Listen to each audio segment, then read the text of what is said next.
Hi everyone, welcome back. Carrying on with homeostasis again, we're going to be looking at how hormones control reproduction in humans. So we're going to be looking at hormones and puberty, the menstrual cycle itself, what it is, and how hormones control the menstrual cycle. This part about the hormones and the menstrual cycle does get a bit complicated, but as long as you, by the end of this, can recall the names of the hormones that are involved and what they do, you will be on for a winner. So as always, grab some paper, grab some pens, and follow along with me.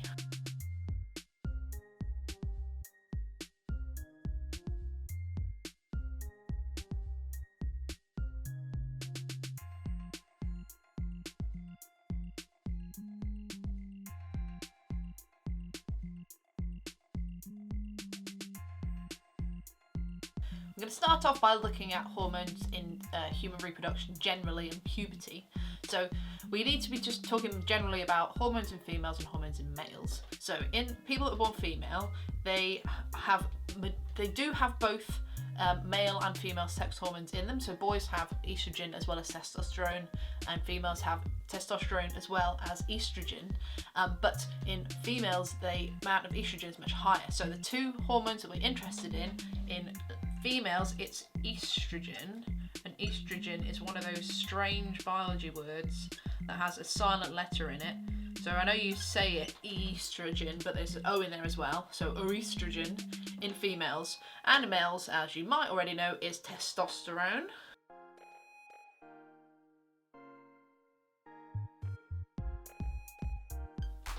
Now, these two hormones are what control puberty, or the onset of puberty, in both genders.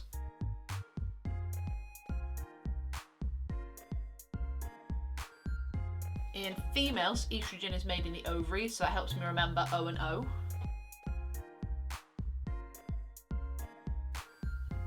And testosterone in males is made in the testes, because T and T. And no, you can't write balls in an exam. Right, so in females, estrogen controls puberty, and by puberty we mean things like breast development, hips widening to allow for childbirth, the deepening of the voice to a certain extent, pubic hair, facial hair, things like that.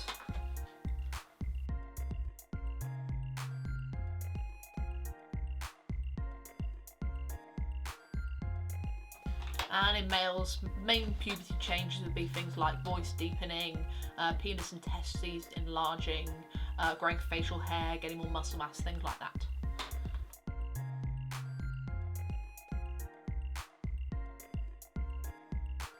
Out of these two genders, we're going to be mainly focusing on females today, and sort of taking a deeper look at the menstrual cycle and how it's controlled using various hormones.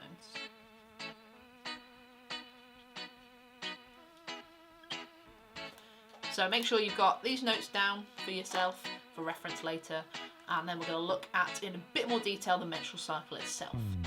Okay, menstrual cycle then. Menstrual cycle, when you think of menstrual cycle, you might think of periods, but the menstrual cycle is more than just a period. So we're going to define it as the cycle or monthly cycle in which the body prepares the uterus for pregnancy and matures and releases an egg.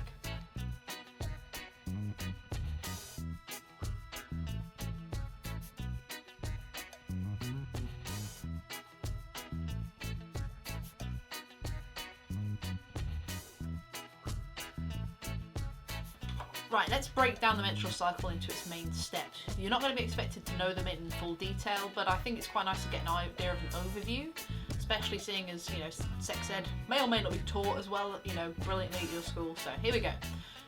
Think of the menstrual cycle like a pie chart or like a calendar or a timeline. The menstrual cycle is different stages. So the stage everybody is most familiar with, which I tend to think of as the start of the cycle, but again, if you've given an exam that asks about the cycle as a whole, they might start at any point, but start with the beginning. So the first part of the menstrual cycle is the bit everyone's most familiar with. It's what I call the bleeding phase. This is where that uterus lining is shed through the vagina.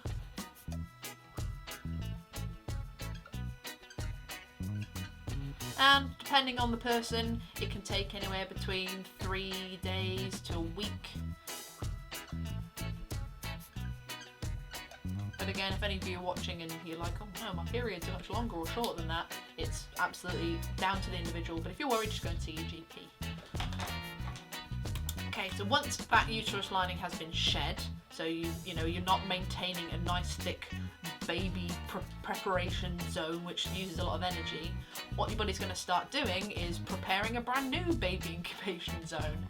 So for the next part of the cycle, you're going to be thickening up that uterus lining.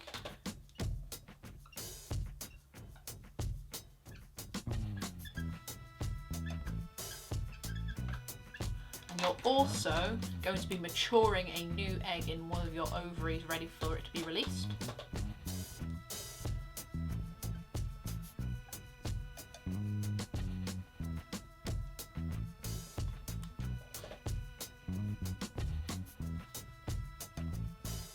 If you didn't know, ladies, you are born with all of your sort of egg cells not ready to go, so to speak, but they're already in your ovary, but they are matured as and when they're needed and then released. So you are, born with your supply of eggs, but you wouldn't usually run out. Lots of them don't ever get used themselves either. So you've got egg maturing in the ovary, then you'll be, still thickening your uterus lining a bit more, or maintaining that uterus thickness.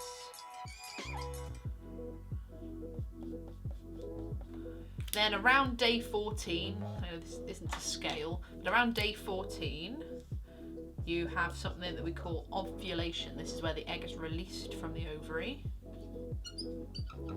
You do need to know that it's day 14. And that ovulation is the posh science word for eggs being released.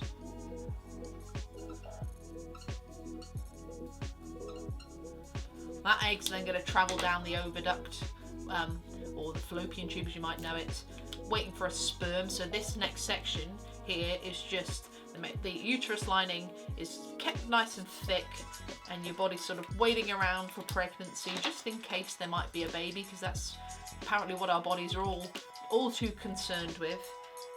If pregnancy happens, so if you were to have unprotected sex during this time and egg and sperm meet and fuse, you're going to have a high level of something called progesterone in your blood, which is going to stop this bleeding section happening. Because if you were to be pregnant and then undergo a period, you're going to shed the fertilized egg and that pregnancy will be lost.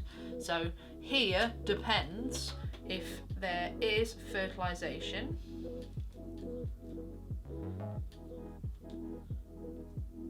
You're going to have maintaining the uterus,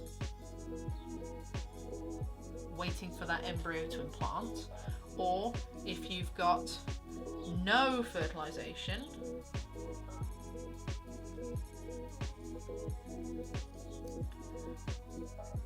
the cycle's just going to carry on. So you'll shed that lining, build new lining, etc., etc., about once a month until you get to about your mid to late 50s, where ladies will undergo menopause, where we stop producing high levels of estrogen, for example, so we don't produce eggs anymore.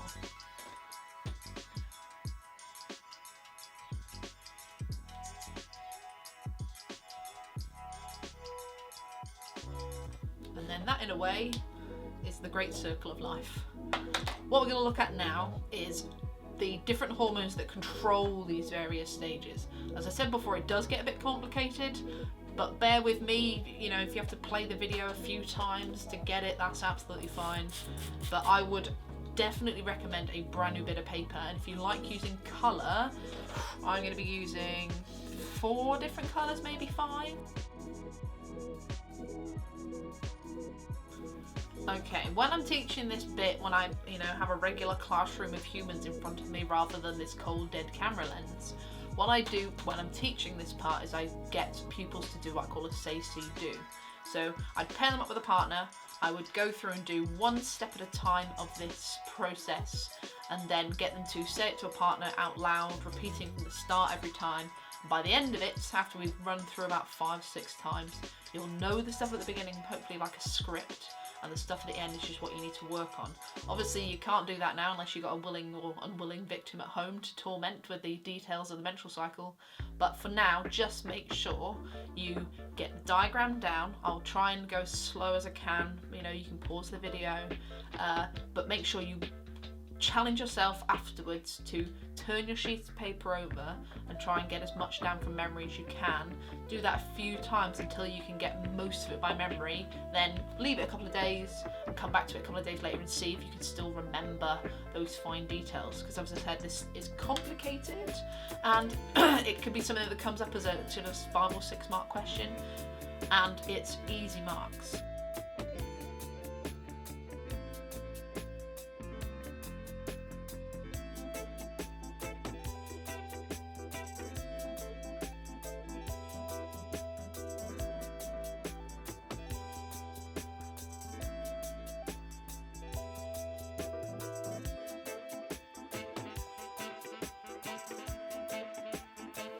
Okay, once you've got your little diagram down, the first thing we're going to do is an overview of the 4 hormones that are involved. So the 4 hormones that you need to learn are one called FSH. FSH stands for follicle stimulating hormone. You don't necessarily need to know that. I'd learn it as FSH if you're not going to remember follicle stimulating hormone, but if you know that it's follicle stimulating hormone, it helps to give you a sort of memory jog of what it does, because the follicle is just the posh name for the undeveloped egg. Stimulate means to make, so, and the hormone, so it's a egg making hormone. Please don't learn it as egg making though. So you've got FSH, your follicle stimulating hormone. You have another one called LH. LH stands for luteinizing hormone, which is even catchier. LH, just learn it as LH. LH is the egg releasing hormone. Then you've got estrogen, which we talked about before, and another one called progesterone.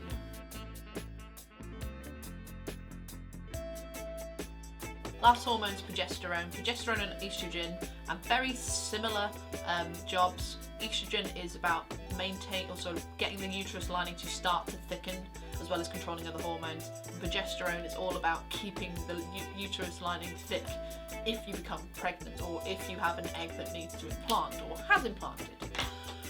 Okay, as I've said, this is complicated, so we're going to take it nice and slow. Starting in the pituitary gland, at the beginning of the cycle, or we'll call this the beginning of the cycle, the pituitary gland releases this hormone called FSH.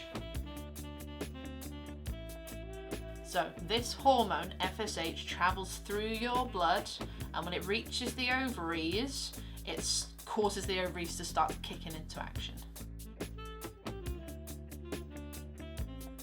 Once FSH gets to the ovary, this causes the ovary to start to mature an egg that's inside.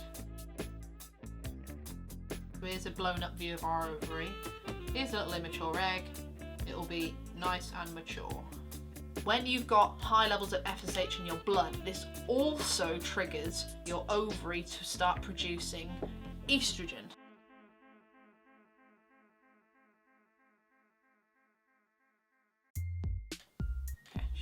So from the top, pituitary gland makes FSH, follicle stimulating hormone or egg making hormone.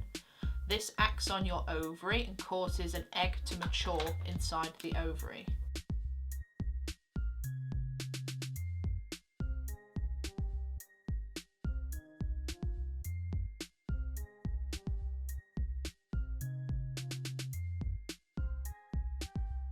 Estrogen will do 2 main things. Estrogen's going to start with stop FSH being made. That way you're only maturing 1 egg at a time. The estrogen is then going to start to get that uterus lining thickening nicely. So we've got a nice thick uterus, all ready for a potential pregnancy. Right, I've had to move one of my lines. The last thing estrogen does is it causes LH to be made, or starts the pituitary gland releasing LH. Okay, so let's go from the top again. Pituitary gland makes FSH, follicle stimulating hormone. FSH acts on your ovaries. This causes an egg in the ovary to mature. The high levels of FSH also start the release of estrogen from your ovary. Estrogen will cause your uterus lining to thicken. And it will also start the release of LH, this other hormone. So let's talk about that one next. LH's main role is to make ovulation happen. So that day 14, the egg's released. So LH will act on your ovary, which I'm going to draw over here. So here's one of our ovaries. So LH is going to act on the ovary, and it will cause an egg to be released. So again from the top, pituitary gland makes FSH. FSH acts on the ovary and causes the egg to mature. This also starts the release of estrogen. Estrogen causes the uterus lining to thicken, stops FSH being made, and starts the release of LH. LH then on day 14 will act on the ovary and will cause ovulation or egg release to happen. Now we've got one left. You might be thinking, well, miss, you've forgotten about the progesterone. I haven't, I promise. Progesterone is also made by the ovaries, and its job is to sort of maintain this uterus lining.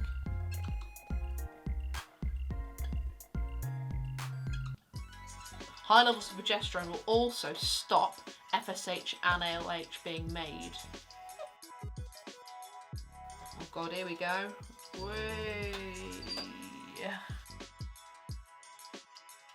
Oh no. Hopefully I haven't cut too much of this bottom out, I've just realised. I might even just shush the camera down a little bit. One last thing we're going to look at then is this whole process from the top. So, pituitary gland makes FSH. FSH acts on the ovary. This causes an egg to mature. The FSH also starts the release of estrogen. Estrogen causes the uterus lining to thicken, and it starts the release of LH and stops the release of FSH. LH then acts on your ovary and causes that egg to be released. Then progesterone, which is also made in the ovary, will maintain the uterus lining ready for pregnancy. If an embryo implants, it will also stop the release of LH and FSH, which makes sense in a way because you don't want to be releasing and maturing eggs if you're already pregnant. And that, in a nutshell, is the process. Last thing I'm going to do, and I'm not going to do a voiceover for this bit, is just I'll shove over here the bullet points you need to learn in the simplest regard, but I really would recommend turning the bit of paper over and trying to remember what you can from memory. For me personally, I learn through pictures, is how my brain works, but if you prefer bullet points, that's fine.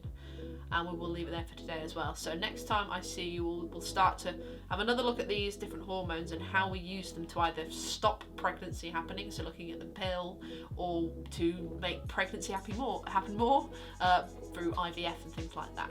So I will see you next time. Have a great day, and I'll see you very soon.